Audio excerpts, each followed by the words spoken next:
Assalamualaikum warahmatullahi wabarakatuh. Kami dari kelompok C akan mencoba memaparkan hasil presentasi kelompok kami dengan produk dispenser tisu roll. Makalah ini disusun oleh anggota kelompok kami, diantaranya ada Firdania Nuri Anindita, lalu ada Meldi Gina Salsabila, ada Muhammad Bisri Alfian, serta Nazifah. Latar belakang masalah. Penggunaan tisu sebagai alat pembersih dalam kegiatan sehari-hari saat ini sudah menjadi gaya hidup bagi masyarakat. Sehingga penggunaan tisu di dalam toilet pun sudah menjadi kenyataan. Kebanyakan tempat keramaian menyediakan tisu roll untuk toilet umum. Salah satu permasalahan yang menyebabkan toilet tidak bersih adalah penggunaan tisu yang tidak semestinya. Masih banyak orang yang kesulitan menggunakan tisu roll karena tidak ada alat pemotong, sehingga tisu tidak sempurna terambil dan menyebabkan tisu terbuang sia-sia, serta masih banyak ketidakpedulian masyarakat dalam membersihkan toilet setelah pemakaian tisu. Untuk menangani masalah ini, kami merancang produk penunjang kenyamanan, penggunaan tisu toilet yang efektif serta efisien, yaitu dispenser tisu roll, di mana produk ini sebuah modifikasi dari tisu roll dengan menambahkan cover dan pemotong tisu untuk melindungi tisu dan mempermudah pemakaiannya. Rumusan masalah serta tujuan. Rumusan masalah bagaimana cara membuat dispenser tisu roll agar dapat digunakan secara efektif dan efisien pada tempat umum, khususnya di toilet. Lalu bagaimana dispenser tisu roll ini didesain agar menjadi barang yang multifungsi dan dengan memperhatikan kualitas serta diminati oleh banyak orang. Tujuan dari pembuatan produk ini adalah untuk mengetahui cara membuat dispenser tisu roll dan mengetahui bagaimana cara mendesain dispenser tisu roll ini agar menjadi barang yang multifungsi dan berkualitas, sehingga mempermudah pemakaian tisu pada tempat umum, khususnya pada toilet. Inilah bentuk desain akhir dari produk kami. Di sana terlihat 4 gambar.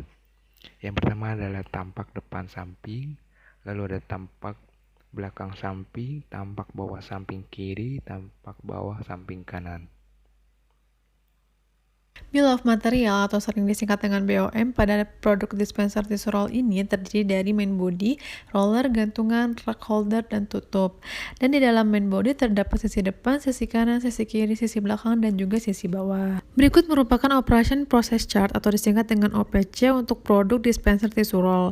OPC ini merupakan diagram yang menggambarkan langkah-langkah proses yang akan dialami bahan baku dispenser tisu roll yang menjelaskan urutan-urutan operasi dan pemeriksaan dari awal hingga produk itu jadi. Asumsi dalam pembuatan produk dispenser tisu roll bisa dilihat pada tabel berikut. Asumsi-asumsi ini penting untuk diperhitungkan untuk mengetahui waktu dan biaya yang dibutuhkan untuk membuat suatu produk. Dalam RCCP diketahui bahwa capacity available-nya adalah 176 jam. Berdasarkan perhitungan capacity required, didapat hasil mencukupi untuk setiap part yang dibuat dalam produk dispenser tisu roll. Multi-Product Process Chart atau MPPC adalah sebuah peta yang menggambarkan aliran atau urutan operasi kerja yang menghasilkan produk dengan banyak jenis atau produk dengan banyak part. Sebelum membuat MPPC, pertama-tama dibuat lembar pengurutan produksi atau biasa disebut routing sheet. Berdasarkan OPC yang telah dibuat sebelumnya, didapat hasil routing sheet sebagai berikut. Dari hasil routing sheet tersebut, didapat gambar MPPC sebagai berikut. Langkah selanjutnya yaitu membuat Activity Relationship Chart atau ARC, yaitu sebuah chart yang berisi data kedekatan antar stasiun kerja. Sebelum membuat ARC, proses produksi dibagi menjadi beberapa kelompok, yaitu gudang, produksi, fasilitas, dan kantor.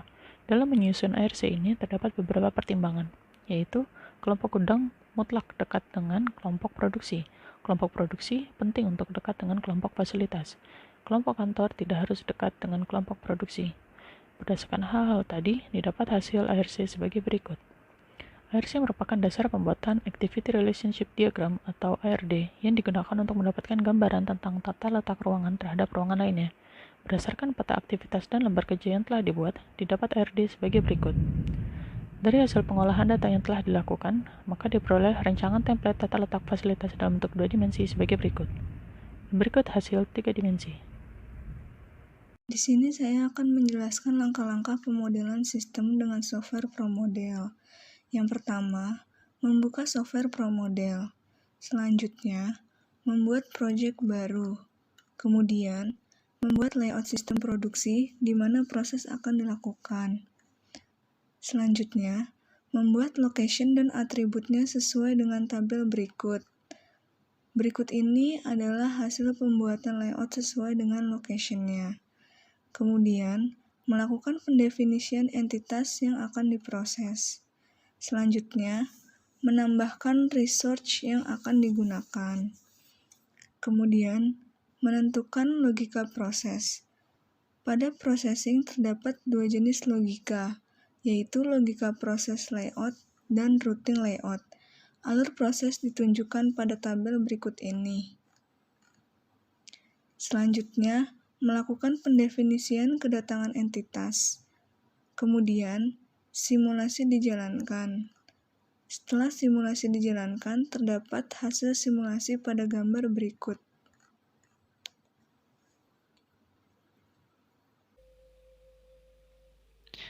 Itulah hasil pemaparan presentasi dari produk kami. Kurang lebihnya mohon maaf. Wassalamualaikum warahmatullahi wabarakatuh.